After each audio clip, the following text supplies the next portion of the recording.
लेकिन अगर देश की सारी जगहों पे एक बात तय हो जाएगी कि देश में हर जगह, आप हर पेड़ के ऊपर, हर ऑफिस के अंदर, हर घर के अंदर, हर सड़क के ऊपर, हर जगह के ऊपर अगर आप अंबेडकरवाद और मनुवाद देखने लगोगे, आदि समस्याओं का हल हो जाएगा। हर जगह पे आपकी आंखें, आपके कान, आपकी सारी इंद्रियां हर जगह अंबेडकरवाद और मनुवाद देखने लगेगी तो आप में सॉल्यूशन लाने की सामर्थ्य आ जाएगी, समस्याओं का समाधान करने का सामर्थ्य आ जाएगा। तो एक तो ये बहुत आसान काम है कि हम सब लोग हर चीज को एक ही चश्मे से देखें। अंबेडकरवाद और मनुवाद में ये चीज, ये कॉन्सेप्ट, ये नौकरी, ये पढ़ाई, ये कॉलेज, ये स्कूल कहां फिट होता है?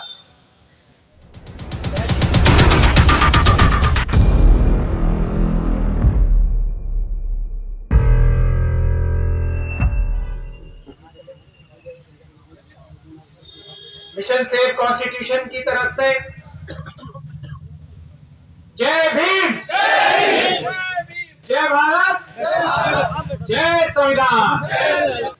मिशन सेव कॉन्स्टिट्यूशन के नेशनल कन्वीनर की हैसियत से आप लोगों का एक बार फिर स्वागत करना चाहता हूं और अपनी पंजाब की जो कन्वीनर हैं डॉक्टर रितु, उनकी बात को थोड़ा काटना भी चाहता हूं और कई दिन से काट रहा हूं, ये सुधर ही नहीं रही।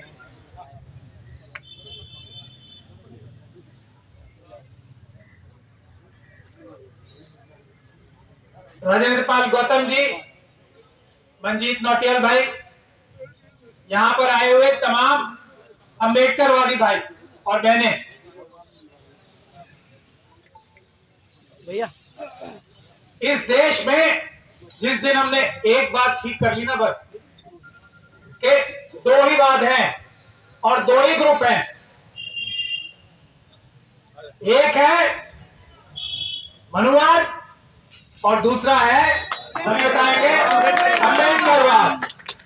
जिस दिन हमने ये लाइन खींच के तय कर दी, उस दिन सभी समस्याओं का निवारण अपने आप हो जाएगा।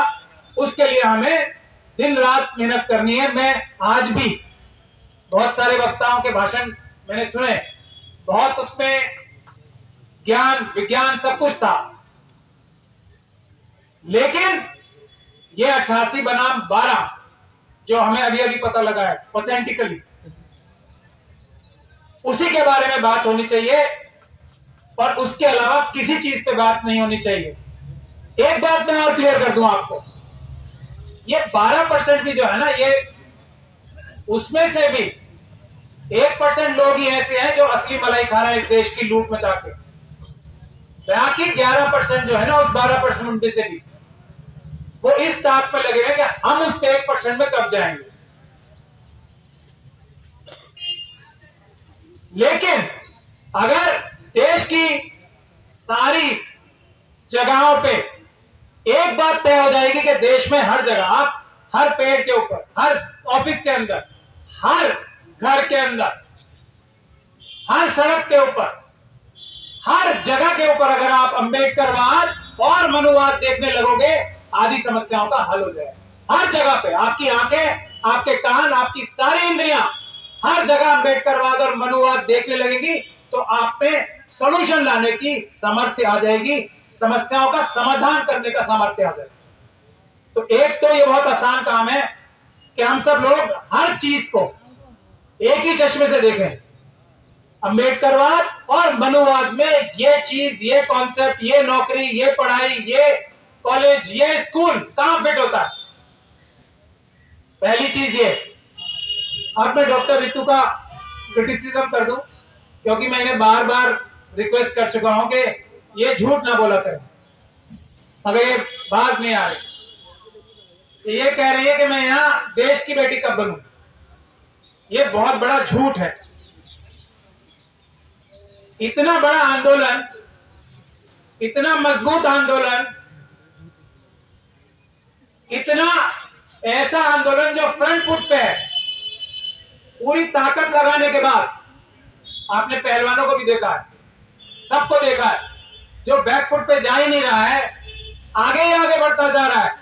ऐसा आंदोलन बताओ आप ढूंढ के, और इतने लंबे समय तक चलने वाला दूसरा आंदोलन आप देख के बताओ। और इतनी साजिशों के बाद पूरी ताकत जुटी हुई है, उसके बाद भी पूरे देश की लड़ाई लड़ने का, बीड़ा उठा के आगे बढ़ते रहने का, एक स्टेप पीछे ना उठने का, हटाने का, एक स्टेप। दूसरा आंदोलन मुझे बताओ, फिर मैं आपको बताऊंगा आप देश की बेटी हो या नहीं है। आप सब बता दें, आपको किसी ने दूसरे ने देखा हो। हमारी पहलवान बहनियों, जो बच्चियां और बहनें थी, उनको आपने किस हाल में देखा? रोते हुए देखा है ना? डॉक्टर रितु को रोते हुए देखा है? नहीं देखा? फिर भी ये कह रही है कि मेरा आंदोलन सफल नहीं। ये मैं यही पूछ रहा हूं कि ये झूठ बोलने की कला क्यों आ गई? रोते हुए भी अभी भी हंस रही, देखो 118 दिन हो गए हंस रही है, और वो रो रही थी। और ये पहलवान भी नहीं है, लग तो नहीं रही, अंदर से तो है। तो मुझे ये समझ में नहीं आ रही है झूठ क्यों बोल रही है बार बार। और दूसरी बात यह है कि ये कह रही है कि मुझे नौकरी नहीं चाहिए अपनी, मुझे न्याय चाहिए, और अपने लिए नहीं सबके लिए चाहिए। अब ये तो ये ऐसे कह रही है, ये गोलगप्पा है, और जो 2500 साल की जो व्यवस्था चल रही है वो खत्म करके इनके हाथ में लाके दे देंगे वाइस चांसलर साहब के, ये ले लो न्याय। अब ये इनसे मैं यही समझना चाह रहा हूं कि ये चाह क्या रही है। नौकरी की तो ऑफर इनके पास भी है, यही वाइस चांसलर साहब, यही प्रिंसिपल साहिबा जिनकी असली जगह जेल में सालों साल तक है, यही रजिस्ट्रार साहब, यही बड़े बड़े हमारे मंत्री संतरी, इनको कह रहे हैं हम तुम्हें कहीं नौकरी दिलवा दें। और ये मेरे साथ खड़ी हैं। मैं भी थोड़ा पहले विदेशों में बहुत जाता था, मेरे भी बड़े वहां पे कॉन्टैक्ट्स है। मैंने खुद इनसे कहा भाई ये बता दो तुम्हें नौकरी चाहिए तो मैं भी किसी बड़े विश्वविद्यालय में बात कर लेता हूँ, इतनी थोड़ी बहुत तो अब भी चल रही है कि आपको नौकरी वहां मिल जाएगी। तब तो ये कह रही थी मुझे नौकरी नहीं चाहिए। अब ये पता नहीं क्यों बता रही हैं कि मुझे सफलता नहीं मिल रही है। देख लीजिए, ये लोग खड़े हैं पूरे देश में जाके, आप किसी विश्वविद्यालय में आज डॉक्टर रितु का नाम पूछ लें तो वो आपको बताएंगे कि वो एक महिला है जो वहां पे पूरे हजारों दुश्मनों के सामने खड़ी है तन के। इससे बड़ी सफलता क्या होगी बहुजन आंदोलन की। और सब आएंगे अपनी अपनी। देखिए हमारे असली नेता क्या होता है? जो सबसे आगे रहे। सबसे आगे रहने वाली जगह अभी कौन सी है?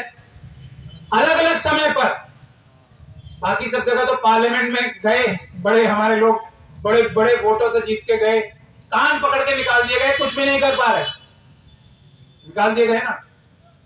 ये कान पकड़ के निकालना ही हुआ ना, मनुवादियों ने कान पकड़ के सबको निकाल दिया बाहर से। जाओ 150 लोग जाओ, कुछ नहीं कर पा रहे। और सारे मनुवादी ताकतें मिलकर इस आंदोलन का कुछ नहीं कर पाए, फिर भी ये कह रहे सफल नहीं हो। इस आंदोलन का सारे मनुवादी मानसिकता के लोग मिलकर भी कुछ नहीं कर पा रहे। और बताओ आप कौन सी सफलता चाहिए? आ रही न्याय की सफलता भी आ रही है, सबके लिए न्याय की सफलता भी आ रही है। और हम लोग यहां खड़े होकर हर उस मजलूम को आवाज देते हैं जो शायद अपने आप को किसी गलतफहमी में था कि हम SC ST OBC और माइनॉरिटी के तो हैं, लेकिन हम मार नहीं खाएंगे, हमारे साथ मनुवादी वो व्यवहार नहीं करेंगे जो डॉक्टर रितु और हमारे जैसे दूसरे लोगों के साथ कर रहे। तो नजर आ गया ना पहलवानों को? आए यहां पर, यह हम दावत दे रहे हैं, हम तो लड़ ही रहे हैं। प्रोफेसर लक्ष्मण यादव यहां आए थे, हमारी उनकी डिटेल में बात हुई। आए यहां पर,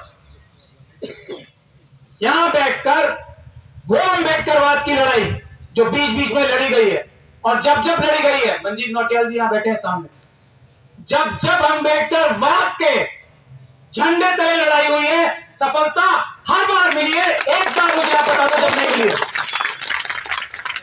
ये मंजीत नौटियाल जी यहां जिंदा सलामत मिसाल बैठे हैं, जहां पर जब इन्होंने झंडे उठाए नीले, अम्बेडकरवाद का नारा लिया, पूरा देश कानून और संविधान से कांपने लगा था। मैंने खुद देखा है वो। कांपते थे सब मनुवादी, ये क्या हो गया? जामा मस्जिद पे देखा था ना आपने क्या हुआ? वो अंबेडकर वाद था और कुछ नहीं था।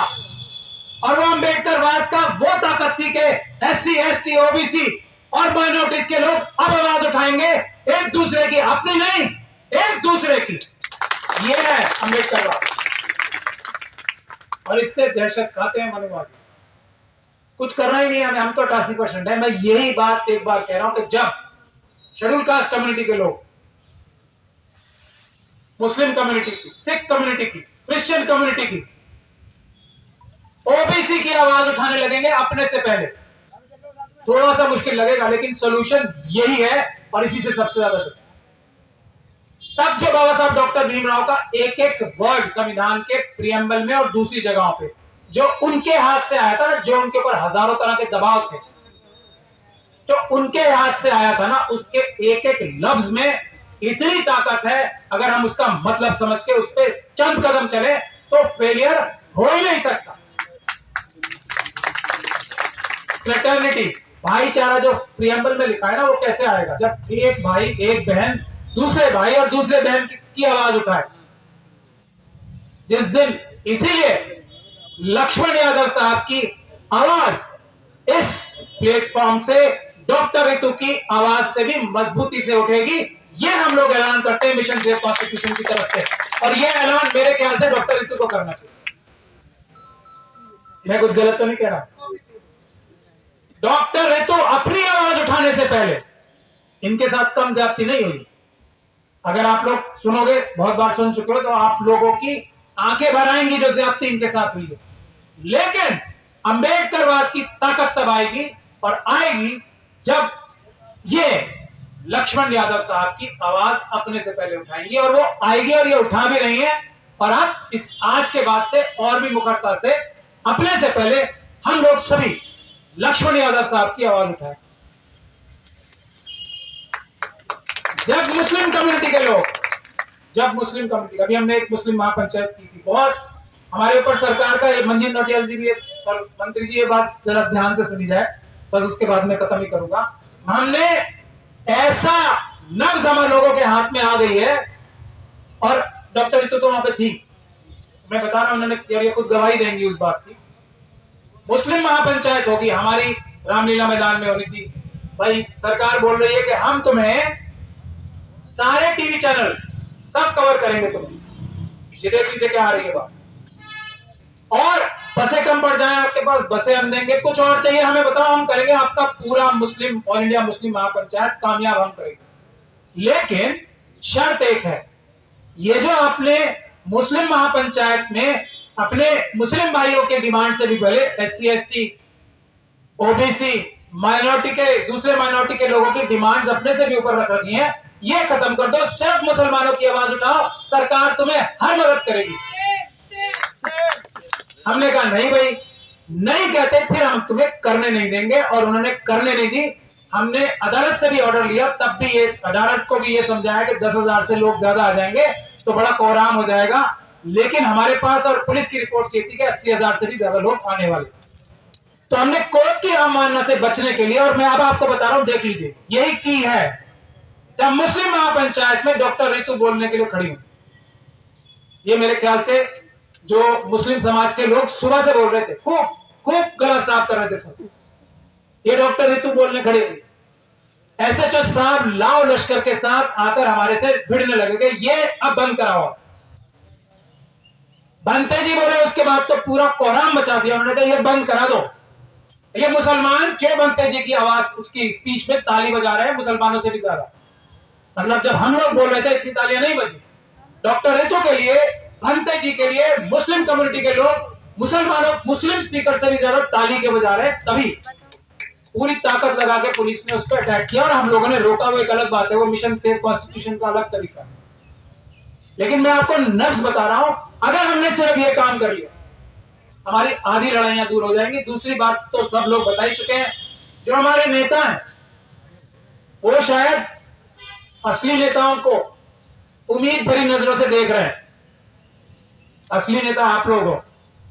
असली नेता वो है जो सबसे आगे हैं, जो इस लड़ाई, ये लड़ाई पार्लियामेंट में नहीं होगी, ये लड़ाई असेंबलीज में नहीं होगी।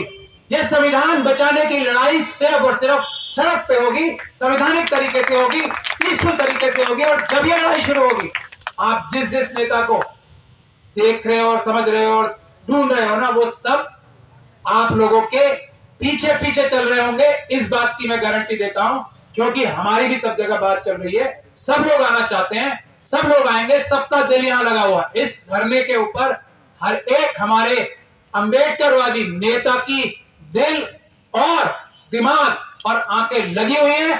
आप लोग जो हमारे ये साथी हो, अगर यहां डटे रहोगे तो एक भी व्यक्ति ऐसा नहीं होगा जो संविधान बचाने अंबेडकरवादी यहां नहीं होगा। और यहां से चल के हम पूरे देश में भी जाएंगे, हर एक यूनिवर्सिटी में जाएंगे, हर एक असेंबली में जाएंगे और पार्लियामेंट में भी जाके, इलेक्शन कमीशन में भी जाके आवाज उठाएंगे और देश बचाएंगे, बाबा साहब का संविधान बचाएंगे। जय भीम, जय भारत, जय संविधान।